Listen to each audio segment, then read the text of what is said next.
Look at this day. Willow!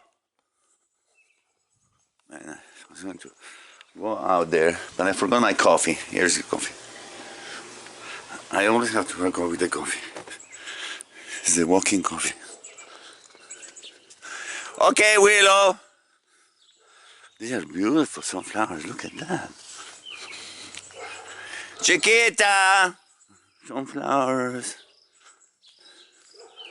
Okay, Willow.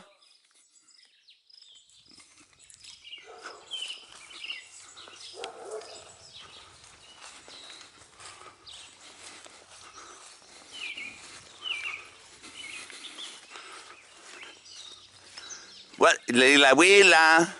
Are you gonna go and say hi to Dave? Are you gonna go and say hi to Dave? What? Come on, let's go in the water. Let's go and see who is there. Look at Willow. Oh my God, who shot? Who would have done something like that? The guy should have like... What are you saying?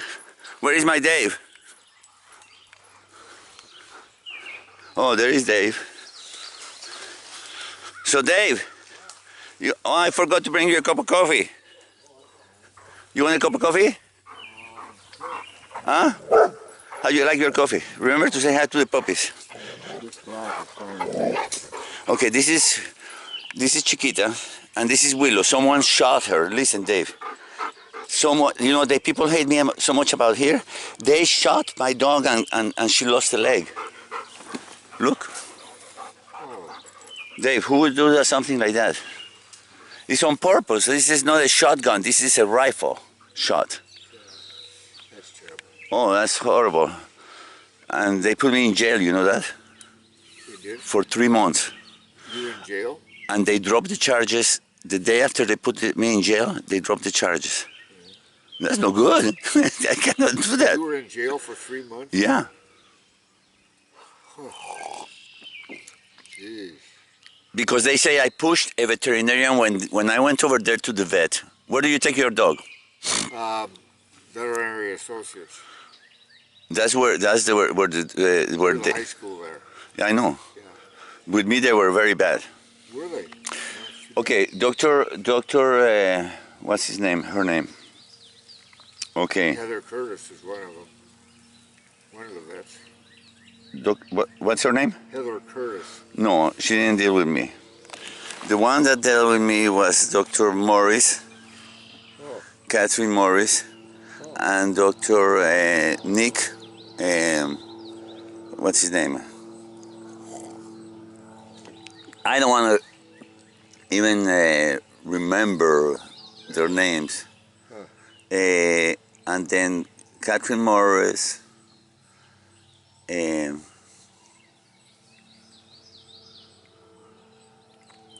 how long have you been? Has it been since you haven't been here? Oh, quite a while. Like how many years? I'm not sure. A year and a half, maybe. How old are you now? I'll be 79 in about 5 days. That's amazing. Is it? I am 60.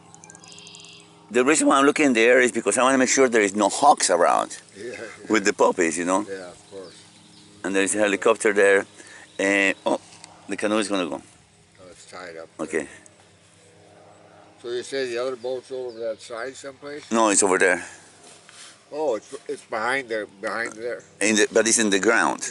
It's in the ground? Yeah. On the ground? On the ground. Yeah. I was wondering where it was.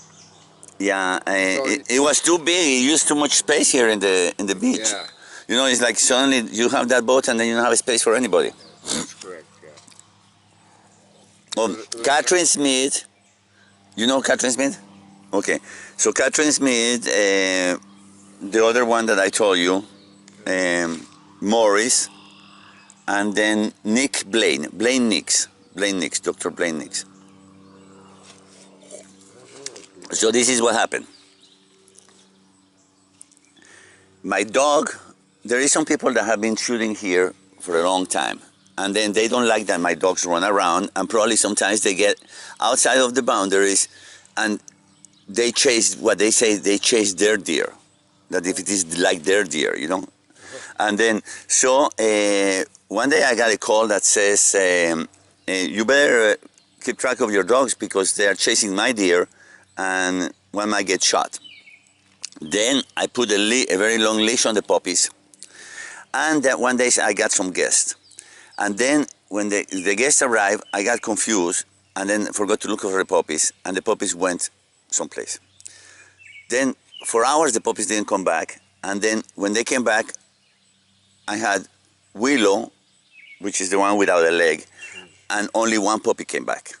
And I said, where is the other puppy? So the other puppy disappeared, we never found it. I put ads in the paper, $300, the puppy disappeared. But that same day, people were shooting, you know, the neighbors over there, but not really the next neighbors, but the 2 or 3 neighbors over there. But you know, the land in the back, they kind of join. Yeah. So I went and asked him for I had my camera on, and I said, hey, did you see my dog? And they say, no, we haven't seen it. I said, be careful, you know, I lost a dog. And then he said, fine. Then a year later, I never found the dog. A year later, I heard shooting again. And then suddenly I'm looking for my puppies, I cannot find them. Then later, like about, the shooting was about 1 o'clock, like about 3, 4, the puppies hasn't been here. No, about 3, Chiquita came, the one that is pregnant, that had the babies. And I said, where is Willow? Where is Willow? And Willow don't come back. And you know, Willow is like the dog that has been here for all this time. Right. So Willow never came back. And then suddenly, when I heard Chiquita barking like Lassie, I followed her and I found Willow, like close to 5 o'clock. Willow just maybe 20 yards from the fence with the leg completely shattered. So I grabbed the dog, took to the veterinary associate because he was at 5 o'clock. That was the only, I called the vet, that was the only one open. And I say, can I stay with the dog while you guys tell me what are you going to do? And they say, no, you have to get out of here. And I say, what do you mean? And they say, if you don't get out of here, we'll call the police. So I put the dog, can you imagine you go with an injured dog to the vet and they say, out of the room. Then there was a little window where I could look at the dog, and the face of the dog was close to me. I said, let me just look, so she can look at me and know that, you know, because she has lost her arm. And then they said, no, you have to go into the reception, and they closed the blinds. And so I went to the reception area, and I say, okay, so the vet comes out, Catherine Morris, and says, it's going to cost $1,500 for the amputation. $1,500. The leg was already, you know, like all what I needed was just to make a clean cut, clean it up, and then bandage, yes? $1,500. But the leg was already kind of loose, you know, attached just by the tendons. And I said, no, I cannot afford that. And then they come back later and say, well, you only have 2 choices. It's the amputation or the euthanasia. And I said, what? I want to take my dog home. I want to go to another veterinarian. And they said, no, you cannot do that. They didn't want to give me my dog back. And they say, because that's animal abuse. And I said, but what do you mean I have to kill my dog or give you $1,500? This is ridiculous, you know? So finally I say, I signed a release, anything. So they gave me a paper to sign that I didn't read because I didn't have my glasses. And then I sat down waiting, and I said, so what's happening? And they said, we are preparing your dog. And then I said, what do you mean preparing the dog? Yeah, we're preparing your dog. And then so after a while, I say, that's enough. I want my dog. When I went over there, they had that leg wrapped up very badly, you know, like totally sealed from one end to another. A leg that is broken. And then I say, give me my dog. I grabbed the dog, and then the veterinarian, Catherine Morris, she just grabbed me very strongly, you know, because she's a young woman, and then pushed me like that. And then I had a 100-pound dog in my arms, and then I kind of fell, probably I pushed her, you know, when I was falling. At the same time, Blaine Nix, the other veterinarian, grabbed me from my neck and tackled me to the ground and jumped on me like you know, he was riding a horse. And I look at him like saying, "What's going on?" And he said, "You pushed the veterinarian." And I say, "No, she pushed me." And they say, call the police. And I say, yeah, call the police because you guys don't want to give me my dog. So when the police arrive, anyhow, I say, the police, give me my dog. The police say, no, the dog has to be put down. And I say, no, I don't want it. I'm not ready. Anyhow, it took about 1 hour for them to let me go with the dog because I was not living there. And I was not going to sign that I allowed the dog to be killed. And then, but nobody told me anything about me pushing the veterinarian. Nobody. Then I wanted to press charges the Monday because of what they did to me, yes? And because they wanted to, then I found out that the wrapping, the next day when I took the dog to Dr. Tisdale in East Dubuque to amputate the leg, the wrapping, they had put the wrapping over the injured, over the unclean wound, and the first wrapping that they put was saran wrap, totally like plastic sealed. Guess what? The leg was already rotting. I had a bite. Huh? I had a bite. Well, anyhow, so I wanted to press charges because it's a veterinarian associates. You know, the state's attorney take their dog there. You take your dog there. The judge take the dog there. Then they say if you don't drop your desire of press charges, we will charge you. And they charged me of pushing the veterinarian and putting me in jail for 3 months. That's what they did to me. You were in jail? For 3 months. Where is the jail? In Galena, yeah. Really? Because they say that I pushed the veterinarian. Okay, I'm going to go and bring you a coffee, black coffee, yes? Yeah, that's fine. Okay.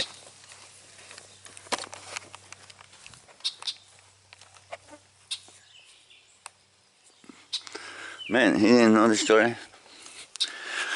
Puppies, what are you doing? Oh, Willow, you're in your place. You are in your place. Oh my God, the milk, everything is becoming so beautiful. Where is Chiquita? I'm gonna go and get some coffee for Dave.